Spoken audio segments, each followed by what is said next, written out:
And today is February the 26th, 2019. Today is Tuesday. Today's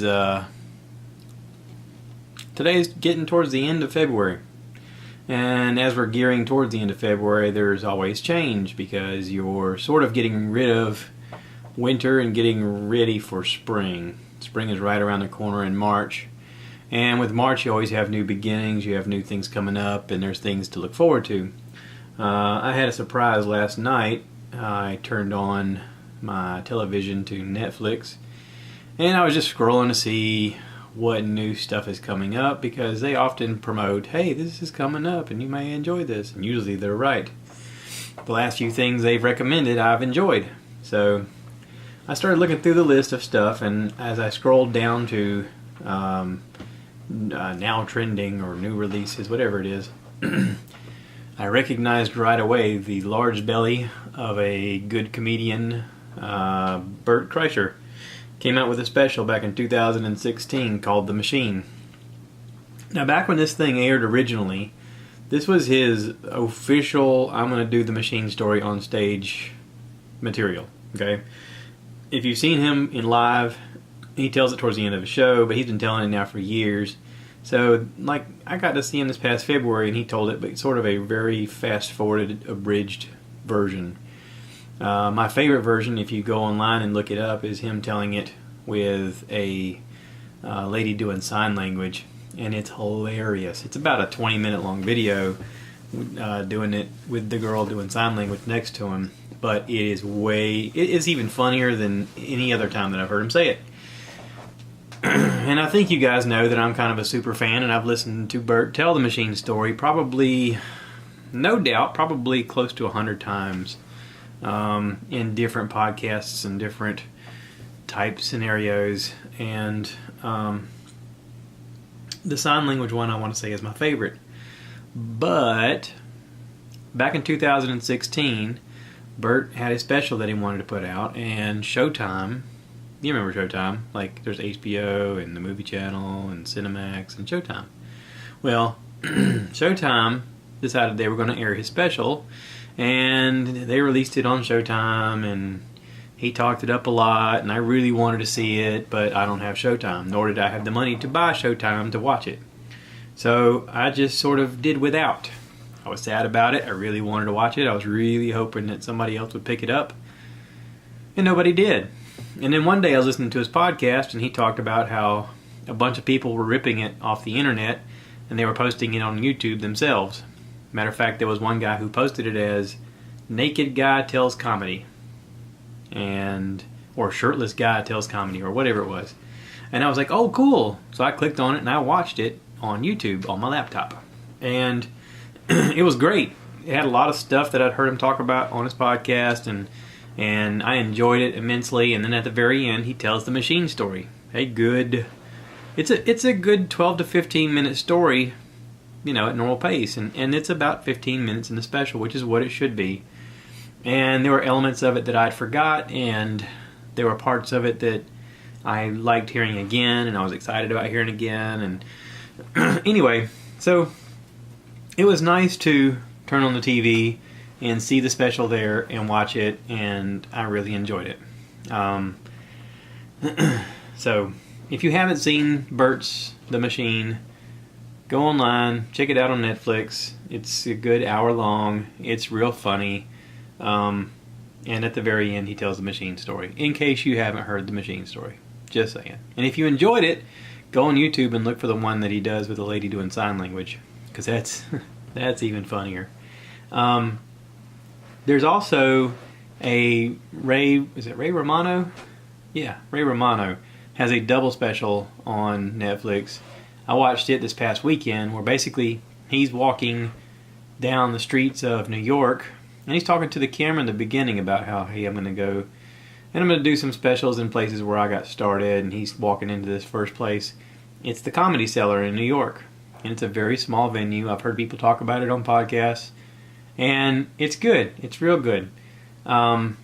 It's not, one of those laugh your butt off kind of comedies, But, you know, Ray is a seasoned comedian. He's been doing this for a long time. He does a lot of, you know, television and movies and stuff like that. And he and his wife have raised, 5 kids, I think? Anyway, so it's a double special. So as the thing is filming, he's talking to the camera. He goes in, he does his thing on stage, and he goes, all right, good night, everybody. And he walks out, and the cameras follow him, where he walks around the corner to another place, and he walks right in, and they introduce him on stage, and he goes up on stage, and he tells more jokes, different jokes. And I don't think I've seen anybody do that. I mean, there's been some double specials. Dave Chappelle did a couple of double specials last year. He did 2 double specials last year. He did one in October, and I think another one in December. And all of those were great. But they were shot multiple times in different venues and stuff like that. This is literally a camera just following Ray around. He's talking to you. He's telling you what's going on. He walks you straight in. He tells the jokes. Blah, blah, blah, blah, blah. Gets off stage. Hey, everybody. I'm Ray Romano. Tells his jokes.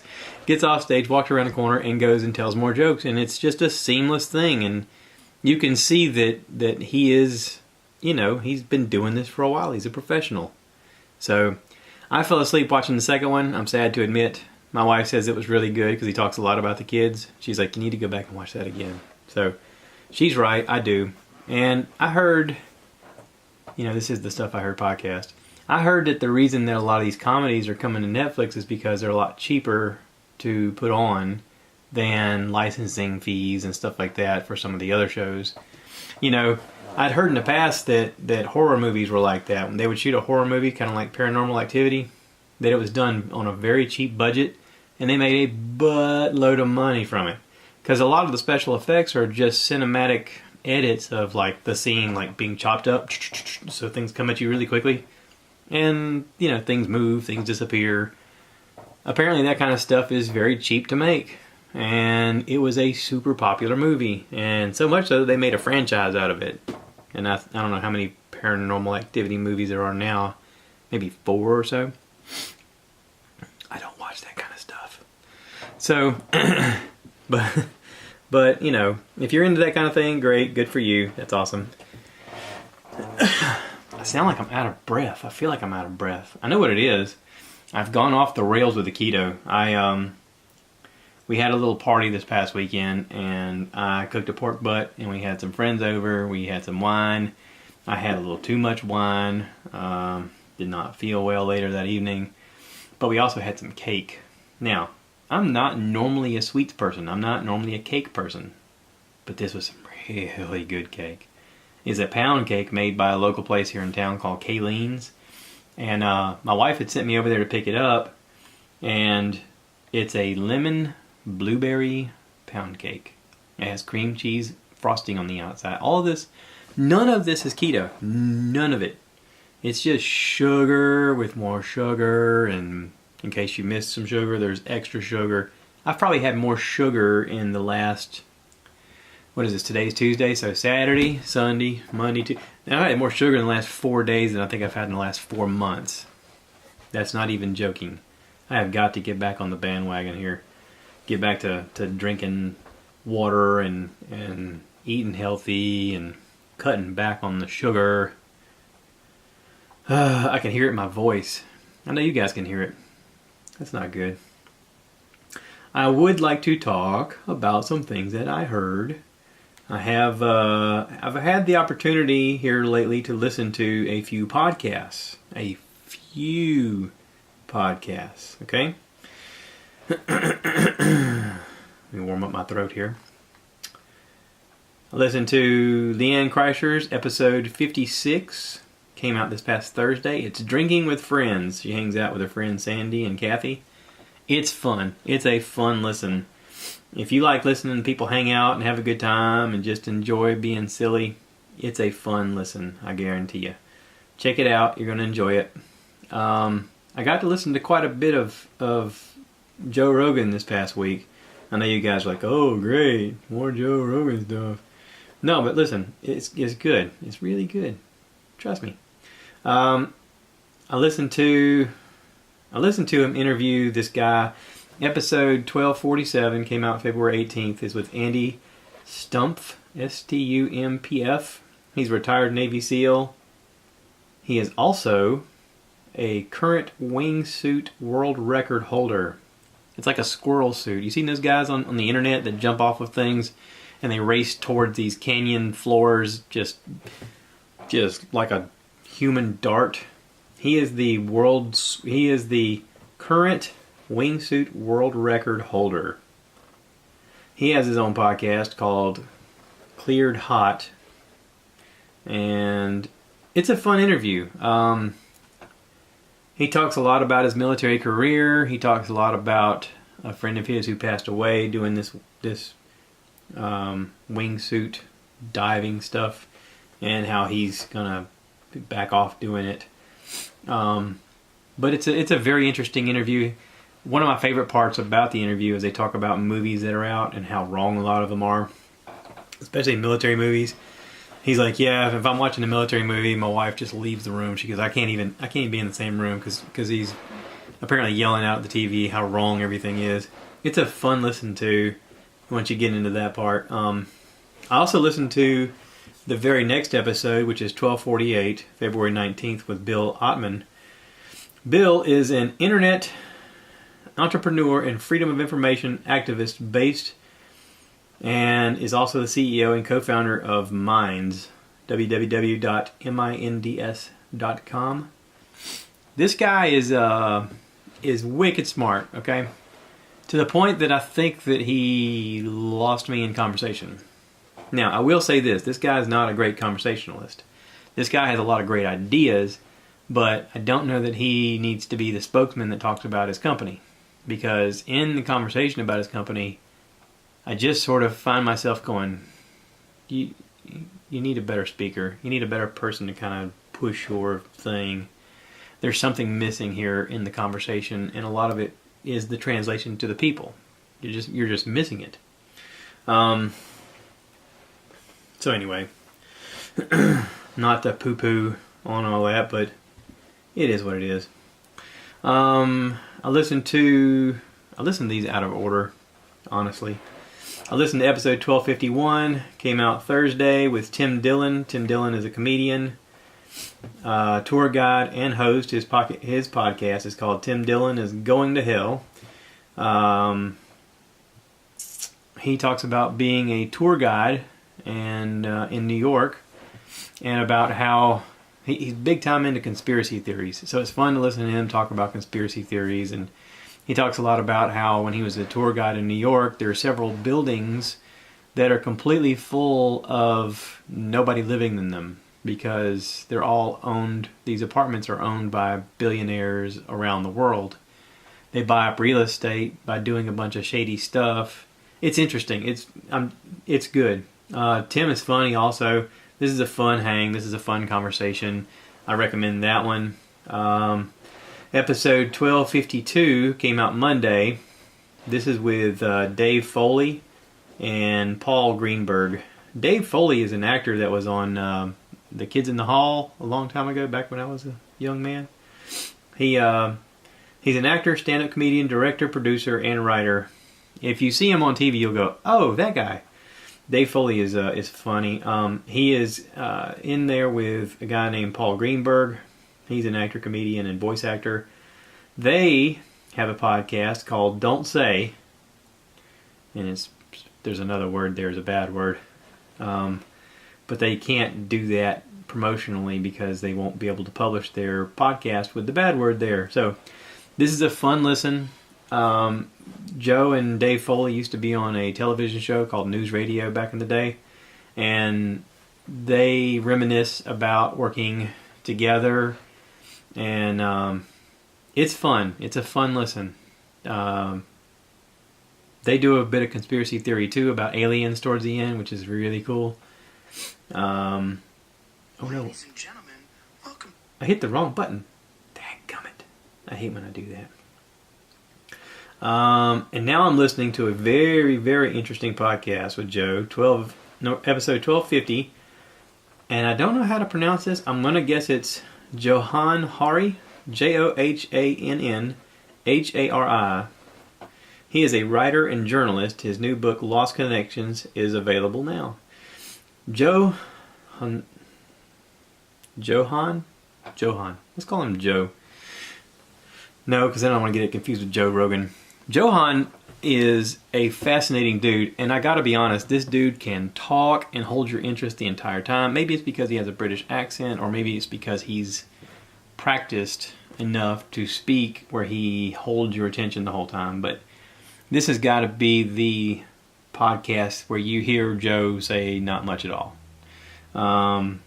Johan just goes on a rant after a while, giving you information and talking about the history of different things, and it is fascinating. A lot of this conversation is about how prohibition has failed, and not just the prohibition on alcohol, but the prohibition on drugs.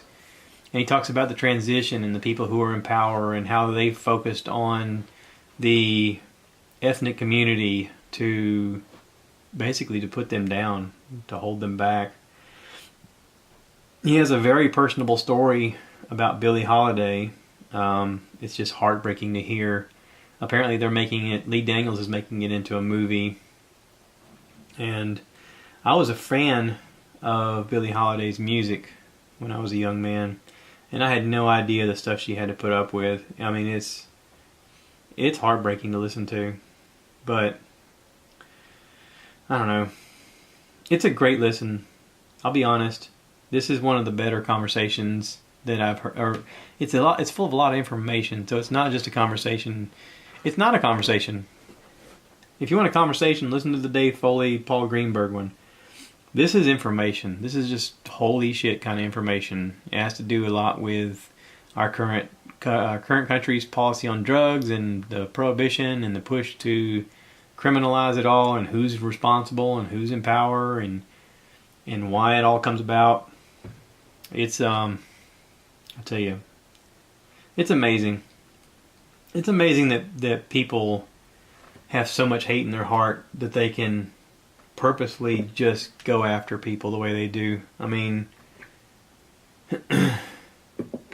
I'm just astounded all the time whenever I hear about people going out of their way just to make people miserable. And he highlights this guy that just went after Billie Holiday for the longest time, just ruining her life and would not leave her alone. I don't know. You think somewhere along here that we're going to all learn to communicate together and find a civil discourse and a civil way of communicating that helps us move forward. And maybe podcast is the answer. Maybe the conversation is the answer, because there's no one standing around you saying you can't say this and you can't say that. You can say anything you want. We are protected under the First Amendment here in our wonderful United States of America. And, we can say things that people don't always agree with. But it can be a conversation. This is especially Joe's podcast, 3 hours long on average for his podcast. It's a 3-hour conversation that people can have where they get to go back and forth with ideas. And they can talk about different things they're interested in. And, we learn from each other. We learn from our conversations. That's the only way we move forward. So, if you haven't talked to somebody lately and you haven't gotten outside of your comfort zone, I highly recommend doing that. Take a minute. Take a minute and look around and say, who am I uncomfortable speaking with and why? And maybe take a chance and walk over and make a new friend. You never know what'll happen. I know I talked last podcast about some change coming and about Dad coming to pick up the Rambler at some point. I got a phone call from him yesterday saying that they were headed to Florida and they were going to go visit Bill and Meryl, and then they were going to be heading back at some point. And he still may be here Saturday to pick up the Rambler, but maybe not. Maybe they're going to decide they're having a good time and stick around in Florida for a few days, and he may be coming the following weekend. I don't know. But the Rambler is going to him at some point here soon, and we'll be doing some videos along the way, and I encourage everybody to check in on that. And you know, see what happens on Dad's channel to the car, because I'm sure Dad's just gonna run it up and down the roads and fling dirt and shoot video and giggle and have such a good time. And you know, that's good for him. You know, he's retired. He deserves to have some fun. We all deserve to have some fun at some point, right? Yeah. Maybe it's my sinuses that sound like that. I keep hearing my own voice and it's making me like super conscious. Like I want to breathe away from the camera. That just looks weird and sounds weird. No, I know what it is. Part of it could be the sugar, but part of it is I'm working on this piece of wood out in the garage, and the last 2 days I've come home from work and I'm sanding on the wood. I put up some videos or some photos on YouTube and on Instagram of what the wood looked like as I was kind of sanding it down originally from its first rough version, and then I think I used some mineral, was it mineral, not mineral water, mineral spirits? Yeah, mineral spirits. And I wiped it down and it gave it a nice shiny glossy look, and I took a nice Instagram photo with a filter and it made it look really vibrant, and I was like, ooh, pretty. Well, I have since kind of made a disaster out of it in a way. I was hoping to use that fiberglass resin stuff to cover up the holes, fill in the holes, and still be able to look inside of the holes to see the original wood on the inside. Because I thought, oh, that would just be neat if you could do that. And it's been like weeks of me trying to get this stuff to cure properly, and it just won't. It won't seem to get hard on the inside. I can't do it in layers. I can't even get the stuff on the top to lay down because it curls up. I was certain that it was because the weather had turned cold, and so I had I put a lamp on it to kind of keep it warm, and that seemed to help with the curing process. But then when I went to sand it after it appeared to be bone dry, parts of it come chunking out and the insides of it are wet, and I'm like, well, that didn't work at all. And my neighbor Paul come home from being on the road, and he and I were sitting there looking at it, and we were talking about wood putty and whatnot. And I bought some of that Durham's wood putty, and I mixed up a batch and poured it in the holes. And I thought, well, let's just see what this does. So it filled up the holes, and when I came home today, everything was bone dry, and I went to sanding on it, and I got it sanded nice and smooth, and everything looks smooth.